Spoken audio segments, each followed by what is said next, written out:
Are you having a hard time figuring out your pattern size? Maybe you're not sure if you're taking your measurements correctly. Or maybe once you have those measurements, you're not sure which one is the most important to determine your size. Today, we're talking all things measurements. I'm going to be showing you how to take your measurements correctly, which one is the most important in determining your correct pattern size, and most importantly, what to do if you don't know how to make fit alterations. I'll give you a little hint. It has to do with ease. It's all coming up next, so keep watching. Hi, I'm Tony, and this is Sew Lounge. Now, back when I was learning to sew in college, our professors told us we needed to take bust, waist, and hip measurements, and that all made sense because those are the same measurements that are on the back of the pattern envelopes. Now, when you're taking measurements, you want to make sure that you are wearing skin tight clothing or just your undergarments because you want an accurate fit. If you're wearing any kind of clothing that you're measuring on top of, it's going to throw that off anywhere from a quarter of an inch or higher. If you're measuring your hips or your waist over jeans, you can get an extra half inch to three-quarters of an inch depending on how bulky your seams are. Now, I have marked the points to measure on my dress form. When you measure your bust, you want to make sure it is over the fullest part of your bust, and you want to make sure that the tape is flat across your back in a line that is parallel to the floor. So you don't want it going up higher or down lower below this main bust point because you will not get an accurate measurement. So let me try this and see if I can make it happen. This dress form is slick and she is not cooperating with the measurements today. Now I'm going to be able to do it. Okay, so her bust is 38 1/4 inches. And then we're going to move down to the waist. Now, the waist measurement is not necessarily where you wear your pants. So I like to wear my pants a lot lower than most people. It is about an inch below my navel. That is how I like my pants to fit. Technically, my waist is up here. So when I take a waist measurement, when you bend to the side like your little teapot, that's where your natural waist is. So that's where you need to measure. On my dress form, it's going to be the part where it starts curving in right before the hip curve starts. And that is your natural waist. That is what they mean by waist on your pattern measurements. So you want to take that measurement same way as the bust measurement. You want to make sure it's flat. It is parallel to the floor, and you do not want to stick your finger between the tape because that can throw it off. So her waist is 29 1/2 inches. Next, we're going to move down to the hips. So when you do your hip, you want to make sure that you're going over your hip bone and your part of your butt. So it does not need to be the lowest part of your butt. It's going to be this higher part of your butt because you want to make sure you get those hip bones in there. That's where your hip is. It's usually anywhere from 7 to 9 inches below your natural waist, depending on how high waisted you are, if you just have like pretty normal, even proportions. So once you measure your hip, it's the same process going around, and I was holding my tape wrong, so let me do it this way. Her hips are 38 and I think that's right. One of these hips is actually bigger than the other. I didn't get the padding quite right. There we go. So her hips are coming out at 38 inches. She's pretty proportional. Now, once you have those measurements, that's a good guide to keep track of your size fluctuation and possible weight gain in certain areas. That's what I used for many years, up until last spring, because those are the measurements that I was taught to use. Those are the measurements that are on the pattern envelope. And when I was learning to sew, I learned that the bust measurement was the most important measurement to choose your pattern when you were making a top or a dress. And if you were doing a pant or a skirt, you wanted to go with a hip measurement because the idea was you could always alter the waist smaller if needed. With me, I usually got rid of darts and dropped the waist on skirts so it wasn't too much of an issue. In March, I took a Palmer Pletch fit class, and that's when I learned that pattern sizing is actually not based on any of these measurements. I know, my mind was blown too. Pattern measurements are actually based on your high bust measurement. So, what does that mean? When you take your high bust measurement, it is this measurement up here. It is above your bust, right where you can start to feel your rib cage. You're going to have a little bit of tissue there, but not much. And you want to take it at an angle. You want to take it at an angle across your back. So when you look at it from the side, it is going to be at an angle coming up over the higher part of your bust. That's the high bust measurement. That's the most important measurement when it actually comes to determining your true pattern size. When James McCall started making patterns, that's the measurement he used to determine sizing. And on my dress form, it is 37. When you look at the pattern sizes, you want to go with the size that is the closest to that number, but smaller. So on a, well, that's a multi-size pattern. On a standard Big Four pattern envelope, a bust on a 14 is 36 inches. So that is my size. She's mostly padded out to be my size. We're pretty close. My high bust is also a 37. So I would make a size 14 pattern, and then I would make the pattern adjustments accordingly. So when I took the fit class, we did a fitting shell. So the fit class is using the standard fit pattern, which is currently under the Butterick label. Previously, it was under McCall. So if you have an older version, it might be the McCall's pattern. And it's very, very fitted. So it's basically like you're creating your own sloper, and it's going to give you a body map of the alterations that you will need if you have something that's super, super fitted. So I tried this on her earlier and it works. So she's pretty close to my size, but she's not exactly my proportions. So I'm going to get this lined up, and basically you go through all these steps to get the pattern to fit your body. And you start by seeing how far off from the center front you are, and you start at the top and you basically work your way down. So this is my fit pattern. You determine where the waist is in proportion to, my waist is a little bit naturally lower than hers is. You determine the waist first. The waist was fine on mine. And then you go to the back of the pattern and start doing adjustments. So when this is on the center back, when all is said and done,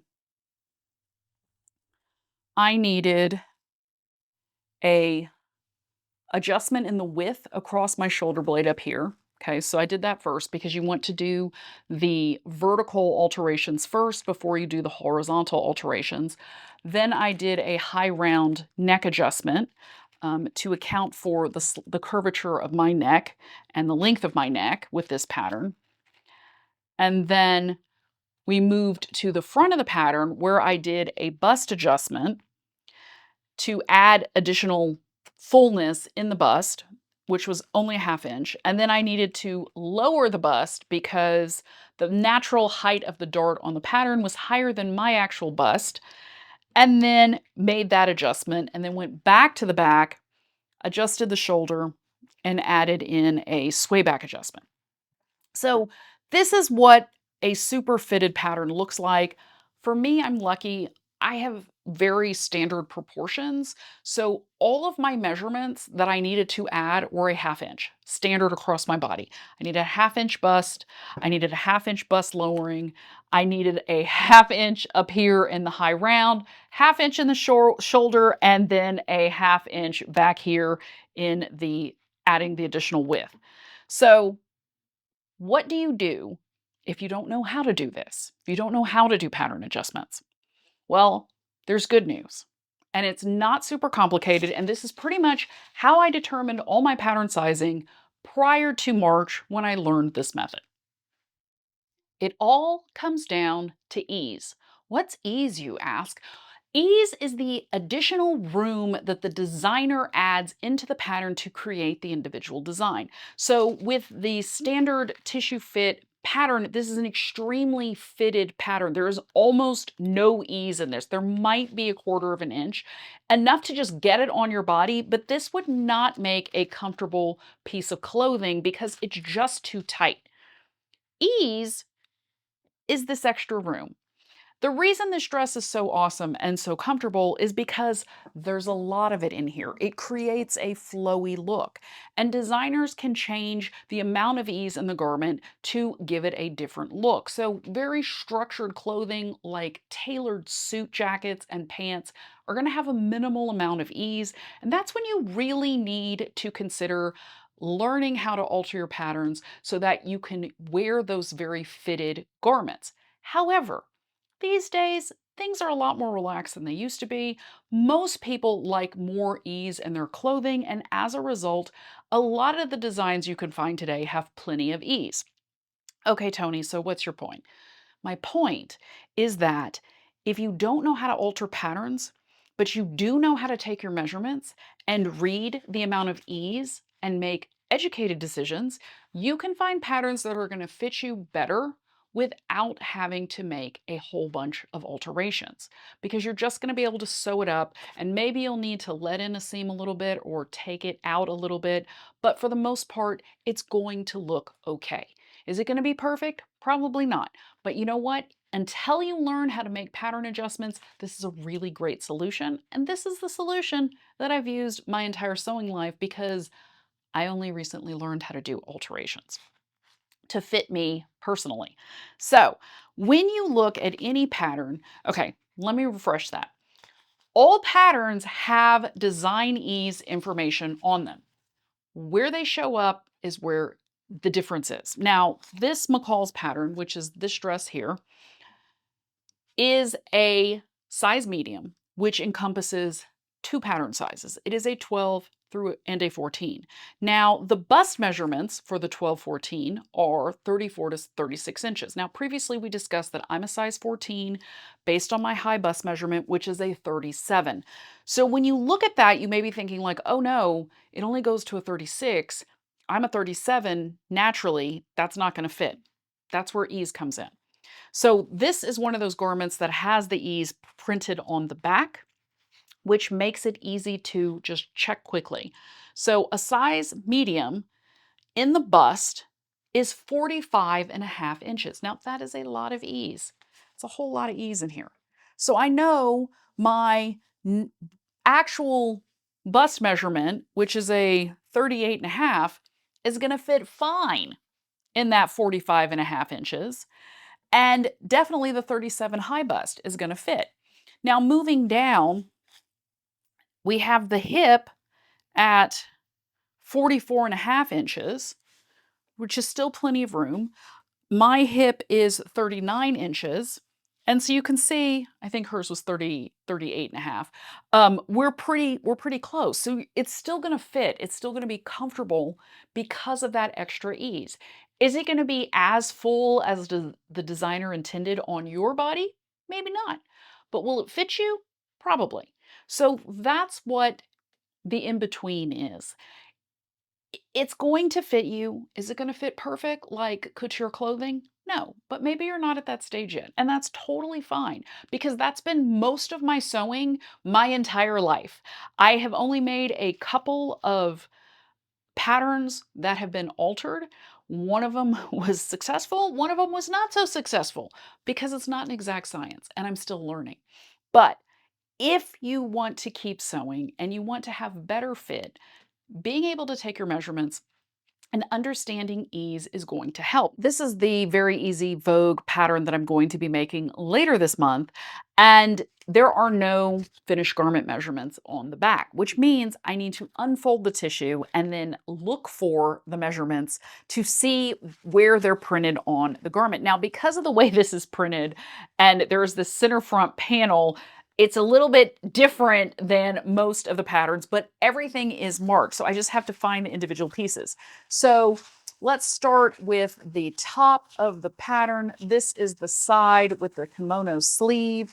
there's a little mark that appears on all of the big four patterns. It is a cross with a circle around it, or a cross inside of a circle.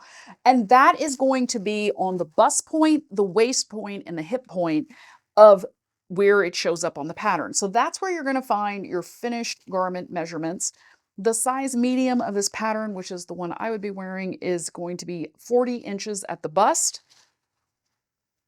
And then it took me a while to find the waistline because it's over here on this center pattern. Where is it? Oh, here it is. Yeah, I haven't cut it out yet. So, and actually I think I'm going to trace it off so we can save this. The waistline is on this center piece because it's cut on the fold. The waist is going to be 39 inches of ease. That's going to be the finished measurement. And then the hip is down here on this side, and the hip is going to be 42 inches. So I may need to do a little bit of adjusting on that because based on my measurements, my hip is 39, 3 inches over my normal hip line. Is that going to fit? We'll see. My waist is 31, and we said that the waist on this was 39, so that should be fine. And my bust is 38 and a half. The bust on this is 40, so we're going to be good there. It might need to be let out a tiny bit on the side seams. We shall see how that works.